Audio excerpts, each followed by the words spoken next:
This is Maria, my paludarium. A paludarium is a space where water and land meet, where elements balance, and hopefully life grows. Some people may call it a swamp, but to me it is so much more. This is where life happens, where it plays out. And it isn't just the plants that grow here. This is part of me. I learn lessons through it, and I wanted to share part of that with you.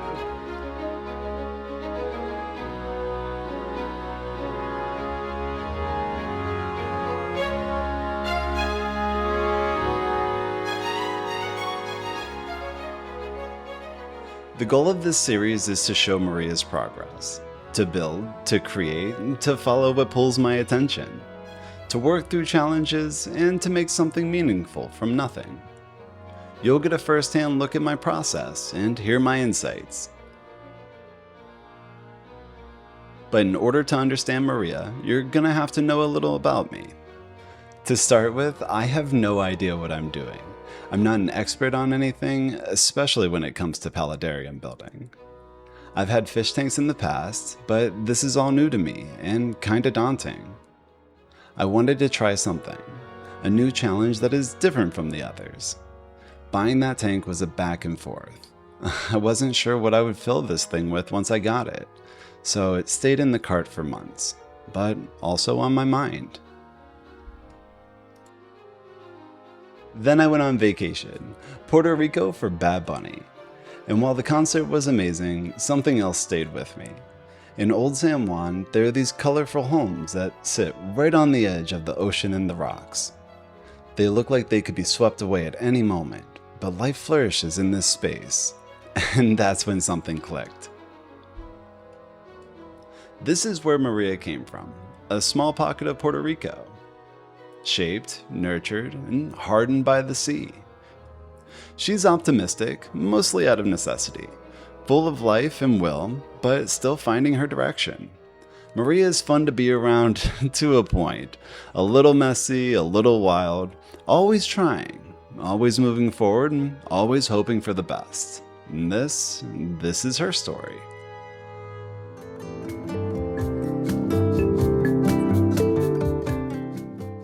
Building Maria isn't about creating a perfect environment. It's not about fitting an aesthetic mold. It's not about getting things exactly right or exactly as designed. I've never built anything like this before, so I have to give myself grace. Grace to make mistakes, to rethink and come back to things, to make room for something that wasn't there before. I love this idea, the idea of exercising potential. Of taking something barren and void and letting possibilities take over. Of letting the scene in the mind blend with reality into something bigger than both. The fuse has been lit and the show is just about to begin. But how can all of this happen when there's so much to consider? So many factors to remember, to manage, manipulate, and to conquer. It feels like it would take engineers, plumbers, electricians, art directors, biologists, just to get this thing going. It's overwhelming just picking a place to start. If I focus on everything I don't know how to do, I'll never move. Imagination doesn't respond well to pressure. Motivation doesn't like to be constantly reminded of how much it has to do. Curiosity moves like a bear coming out of hibernation. It doesn't like to be rushed. You can't demand something from something that isn't there yet, and right now, it's all just potential. Potential needs space. Space to adjust. Space to make mistakes without being labeled. Space to find its own. I tried to force plans, to make things sturdy and final, and everything pushed back. Not out of defiance, but because it didn't fit. When I stepped back, when I paid attention, things began to figure themselves out. My role changed from creator to facilitator. Things happen when I listen. I think that we misunderstand the potential in ourselves the same way. We apply pressure when we need patience. We feel rushed, so we act rushed. We confuse emergency with importance and start reacting. We forget that just because something is important doesn't mean it's urgent. Potential isn't something you can squeeze through a press. You can't pour it into a mold and wait for it to harden. This is growth, and growth works differently. It's not mass-produced like the things we're used to. This is about creating conditions, about nurturing. That's what this is. Not perfection, not control, just space, and the willingness to let something happen.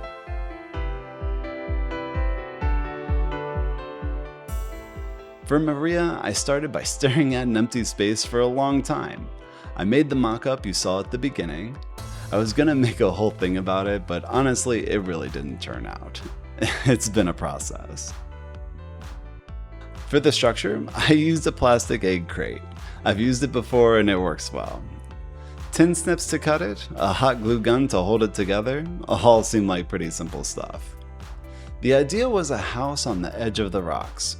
Water flowing through waterfalls, rain falling on the house, fog, and of course plants everywhere. I built the foundation and the shells, the pump underneath, and a valve system. It all seemed like it was going to plan, kind of. But I quickly realized that this was way bigger than anything I've tried before. It was daunting. Then something shifted. I found my rhythm. The cuts felt natural, the glue gun felt familiar. I started to get lost in it. My face doesn't always show it, but I swear I'm having fun. And that's the point for me. This challenges me in a way I really like.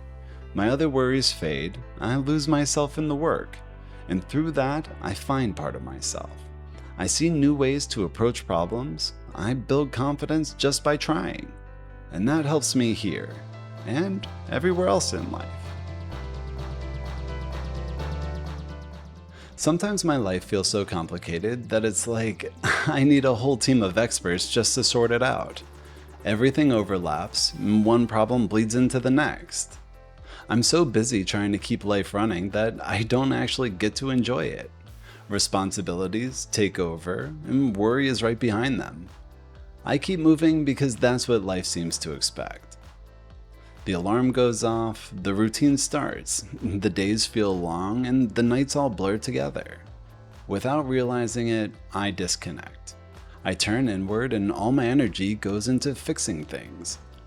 But when I give myself a little space, to pause, to breathe, just to exist, something shifts. I stop forcing answers and start letting things show up. And that's when I can see things more clearly. Things need to change, and it starts with me. If you're looking for a little space too, check out GrowingWithChad.com, and thank you for being here.